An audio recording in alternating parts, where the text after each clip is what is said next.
Yesterday, we set up your password manager. Today, we're gonna put it to work. We are going through your online accounts and giving every single one a brand new super strong password. Because if you're still using the same password from your college Netflix era, when they were still out here like shipping DVDs in the mail, then it's probably time for a digital glow up. So we're gonna go full Marie Kondo on your old logins. We're gonna create strong, unique passwords for every single account that you own.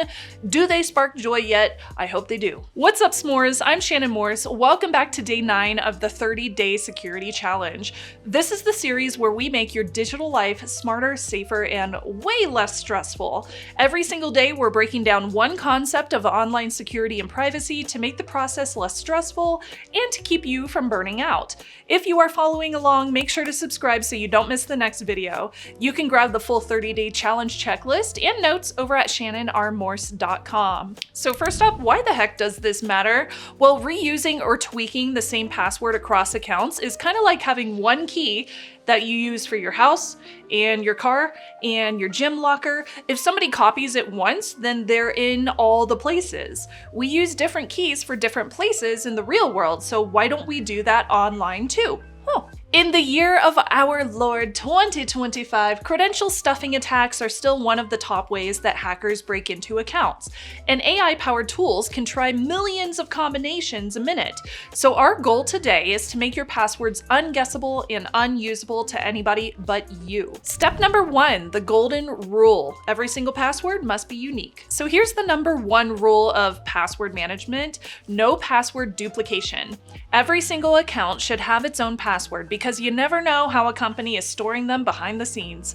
If one site gets hacked and you reuse that password elsewhere, then congratulations! Hackers now have the keys to your entire online life. Yay! That's why unique passwords are everything. So we're gonna audit your passwords. So open your password manager from day 8, run its security check or password health report.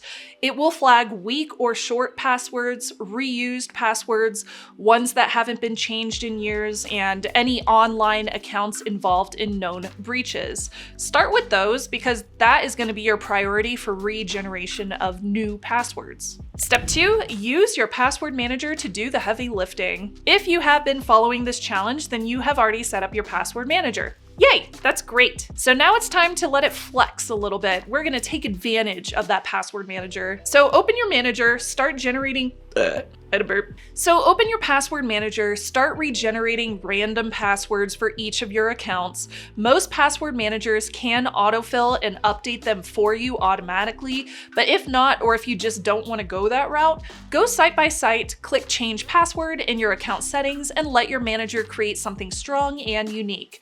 Yes, it is going to take a little bit of time, but trust me, this is one of the most important steps in your entire security journey. Most good managers these days have some kind of built-in generator, so set yours to create passwords that are, I would say, at least 16 characters long and include numbers, symbols, or mixed case. You could also make it create passphrases instead, which are even more secure. Hit generate, replace the old password, and save the new one, and you're done. Now, if websites limit length or special characters, like banks do this a lot, make a note so you can nag them on X, formerly known as Twitter, later politely, because nothing makes a company learn from their mistakes more than a little bit of public shaming, am I right? Now, I am being a little bit sarcastic here, but it is 2025.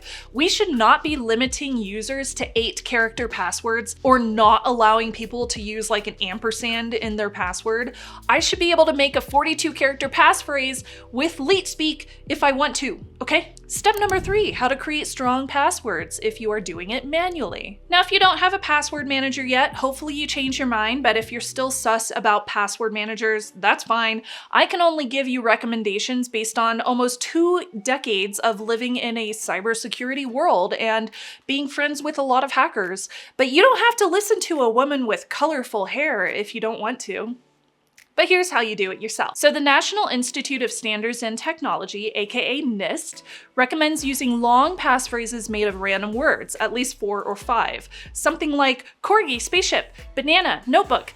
exclamation mark, or toaster nebula 62 sparkle giraffe ampersand. That's actually going to be harder to crack than some kind of short gibberish password, and way easier to remember if you need to remember them. If you want to level it up, throw in some numbers, some symbols, some uppercase and lowercase randomness, but please do not use famous quotes or song lyrics that are searchable because attackers love those. That's the kind of password that ends up in leaks and attackers throw them at login pages. They just spray and pray all day long in the hopes that they will catch you with your pants down and gain access to your account. Now, if you're finding this video helpful, a subscribe would mean so much to me. Subscribing is a very simple and free way to support creators on YouTube. So if you are following along with the challenge, you can hit the subscribe button. You can turn on notifications so you don't miss tomorrow's video too. It's a really good one too. I'm excited. You can also grab the full checklist and the daily recap at shannonrmorse.com. Also, a huge Patreon shout out to my s'mores. You can join them over at patreon.com/shannonmorse for perks like early video access and a private Discord. As usual, all the videos on my channel are free to watch, and I thank my YouTube members and my patrons for making that possible. Step number 4, find all of your accounts. Now, grab that notepad from earlier in the challenge, open your password manager vault, and start tracking down all of your accounts. So here's a few little pro tips. Search your email for things like unsubscribe or confirm your email address. Those are usually going to reveal old accounts if you haven't deleted all of your old emails. And if you do find accounts that you no longer use, you can use the website called justdelete.me for a good reference in how to delete them. Now, this part can take some time, so grab a coffee, queue up a playlist, chip away at it, just a few at a time. And that'll bring you to step 5, keeping it fresh. So once you have updated your passwords, you don't need to change them every month like it's 2005. NIST actually recommends not changing passwords on a schedule unless there's a breach. Instead, focus on making them long, unique, and stored safely in your password manager. That's really all you need to worry about right now. Do a quick rotation whenever you see a major breach in the news, or maybe I had mentioned a major breach on my snubs on security videos, my SOS videos. I always try to focus on the major breaches that impact a lot of individuals on that show, so subscribe for those videos too. Also, make sure to change them if you've logged into a public computer or your password manager's health report flags some kind of issue. And step number 6, a pro tip from me. So inside my password manager, I have hundreds of logins. I did mention this previously, but I still memorize a handful of the most important ones. My email address, my bank, my main social media accounts, those all have passwords that I know by heart, and every single one of them uses two-factor authentication, physical hardware keys, or passkeys. That way, even if my password manager were ever compromised, my core accounts would still be safe. Many sites now let you log in with passkeys instead of passwords.